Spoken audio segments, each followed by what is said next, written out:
Hi, welcome to the Curran Crew. I'm Kari, and I am so glad you could join us in our home.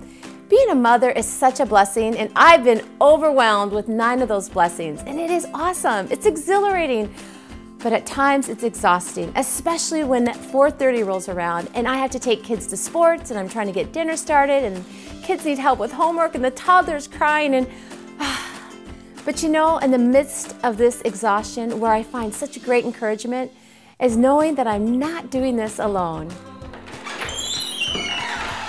Liliana! Hey! Oh my gosh! Oh, look at this, Luciana! I'd like to add my welcome to Kari's. It's a thrill to have you here on the Curran Crew. Both Kari and I grew up in large Catholic families. She was number 10 of 12 kids. I was number 2 of 5. So getting together for large family gatherings and celebrating faith together was a really integral part of how we grew up and what is at the center of our sense of identity. I also spent the last 25 years serving the church in ministry as a theologian and in lay ministry. Prior to that, I spent 5 years in the seminary discerning a call to the priesthood. But that wasn't what God had for me. God was calling me to be married and to be a dad. Kari and I met, and it was an interesting story there. I'll let her tell it to you. So, how I met Tom. Well, actually, the first time we met, we got in this huge fight, and it was pretty explosive. But I think that's what attracted me to him.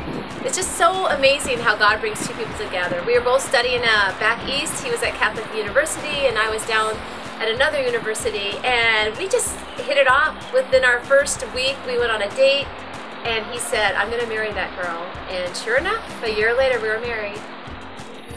When people see our large family, they think that children came easily to Tom and me. But actually, in the first 4 years of our marriage, we struggled with infertility. And when God blessed us with children, we had many years of miscarriages. Actually, we have more babies in heaven than we do here on earth. And those are really hard times for Tom and me. But what we've known and learned through this all is that God is faithful, even when we are called to carry a cross. You know, Kari just shared with you a bit about our journey in our married life involving our kids, and that's involved the cross. But the cross is meant to lead to the resurrection. And the reason why we're doing Curran Crew is to be a blessing to you as you're on this journey that God has blessed you with. It's going to involve the cross, but it's also going to involve the resurrection. And if we can be a part of helping you to love your crew and live with your crew a life of richness and faith, then that's a great blessing to us. That's who we are, and that's what we're about. I hope you'll come and learn some more on currancrew.tv.